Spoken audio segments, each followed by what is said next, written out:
हम सबका एक ही प्रॉब्लम है, चैनल पे व्यूज़ नहीं आ रहे हैं। हम इतनी मेहनतें कर रहे हैं फिर भी हमारे चैनल पे व्यूज़ नहीं आ रहे हैं। लोगों के चैनल पे तो इतने व्यूज़ आ रहे हैं, हम ये सब कुछ भी कर रहे हैं फिर भी व्यूज़ नहीं आ रहे हैं। इन सब का सॉल्यूशन हमारे पास ही है। So let's get start. अस्सलाम वालेकुम, कैसे हैं आप सब लोग? आई होप आप सब लोग ठीक होंगे। Welcome to the my channel Maryam का जहाँ। सबसे पहले आपको चैनल बनाने से पहले उसको समझना पड़ता है। पहले चैनल कैसे बनाएं, हम चैनल में क्या क्या हम करें, हमें सबसे पहले सेटिंग को सीखनी पड़ती है, सब कुछ सीखना पड़ता है।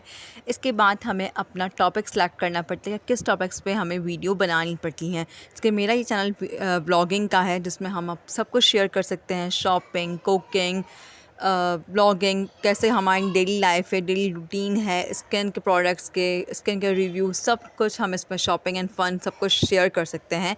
तो वो ज़्यादा अच्छा है क्योंकि मुझे इतना एक्सपीरियंस नहीं है और कोई चैनल्स का, और ना ही मुझे इतना बोलना आता है, ना मैं इतनी परफेक्ट हूँ। तो मैंने सोचा कि अपने लिए मैं ब्लॉगिंग का चैनल लूँ।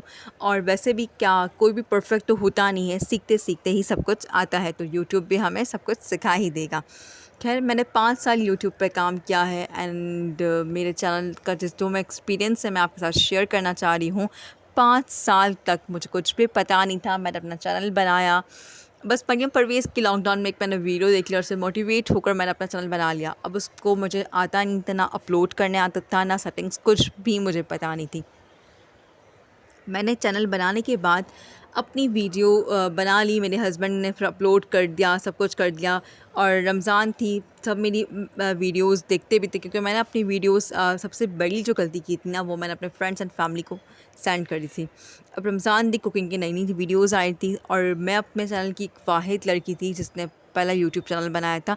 मतलब किसी ने भी मेरे ख़ानदान में यूट्यूब चैनल नहीं बनाया था जब मैंने पहले बनाया था। और सब एक शौक भी थे। फिर सब मेरी वीडियोस वॉच करते थे। मेरी वीडियोस पे 200 व्यूज़ आते थे, 400 व्यूज़ आते थे। मैं हैप्पी होती थी कि हाँ, अच्छे व्यूज़ आ रहे हैं, सब कुछ अच्छा चल रहा है। अब रमज़ान ख़त्म हुई, इसके बाद मेरे हस्बैंड बिज़ी हो गए थे अपने बिज़नेस में और मुझे वीडियो अपलोड करने भी नहीं आती थी। मैं रेगुलर नहीं रह पाई, हफ़्ते में 1 मरतबा डाल देती थी। व्यूज़ में फिर नहीं आते थे, फिर मैं बहुत ज़्यादा डिसअपॉइंट हो गई। इसके बाद मैंने अपना एक कस्टमर थी, उससे मैंने देखा था कि वो चैनल मोनेटाइज़ करके देती थी हमें, तो मैंने उसको कुछ पे किए और मैंने अपना चैनल मोनेटाइज़ करवा लिया। मुझे ये नहीं पता था कि मोनेटाइज़ के फ़ौरन बाद ही इनकम नहीं आएगी। मैं समझी फ़ौरन बाद ही मुझे इनकम आ जाएगी। मैं खुश हो गई, मेरा चैनल मोनेटाइज़ हो गया। अब फिर मुझे पता चला कि इसके बाद तो आपको $100 कंप्लीट करने होते हैं। तो मैंने कहा ओह माय गॉड, ये मैंने क्या किया? अब मैं उसका वेट करती रही और फिर मैंने वापस इतनी मेहनतें की और मैं वेट कर रही थी कि मेरी और डॉलर इतनी मुश्किल से बढ़ता है कि बस स्टार्टिंग में बहुत मुश्किल से डॉलर बढ़ता है। बहुत मुश्किल से $1 बना, फिर भी मैं मेहनतें कर रही थी। फिर मैंने कहीं देखा कि फ़ेसबुक पर सब व्हाट्सअप करते हैं, मैंने फिर वो ग्रुप जॉइन कर लिए। इसके बाद भी मुझे कोई फ़ायदा नहीं हुआ। इतनी मेहनत करने के बाद फिर मुझे थोड़ा-सा डिसहार्ट हो गई, मगर फिर भी मेरे अंदर जोश था कि नहीं, मुझे हिम्मत नहीं हारनी है। और मेरा एक है कि अगर मैं कोई काम ठान लेती हूँ ना कि मुझे करना है, तो बस मैं फिर वो करके ही रहती हूँ। अभी भी मैं हिम्मत नहीं हारी। फिर इसके बाद मैंने वीडियोज़ बनाना छोड़ दी थी क्योंकि मैं बहुत ज़्यादा बिज़ी हो रही थी। तो फिर मैंने इसके साथ ही मैंने क्या किसी की वीडियोज़ ली और उसको एडिटिंग की और वो मैंने लगा दी, अपने अपलोड कर दी।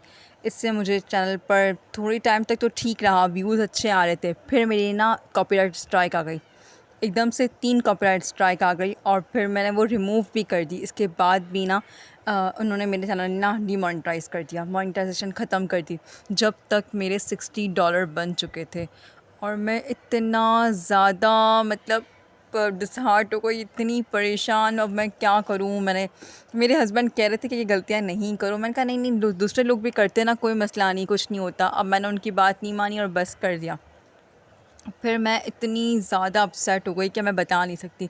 फिर इसके बाद मैंने वापस से कोशिश करी। फिर मुझे 1-2 यूट्यूबर्स ने बताया, क्या तनवीर भाई ने बताया, 1-2 और यूट्यूबर्स ने बताया कि आपका चैनल अब ये डेड हो गया है, अब ये चैनल आपका नहीं चल सकता, आप एक काम करें, दूसरा चैनल बनाएं।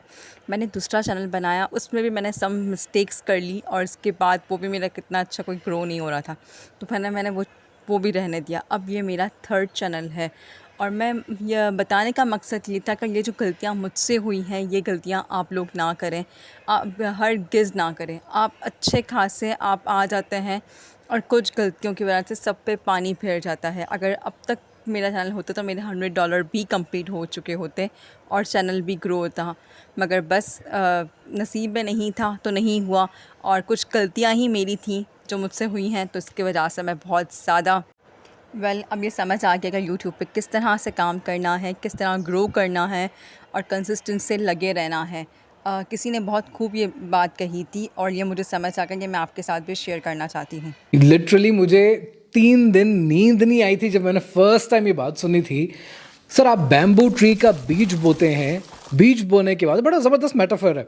उसके बाद क्या होता है, 5 साल आपने उसको पानी देते रहना है, देते रहना है, देते रहना है। एक दिन छुट्टी नहीं कर सकते आप, और वो 1 सेंटीमीटर ज़मीन से बाहर नहीं आता।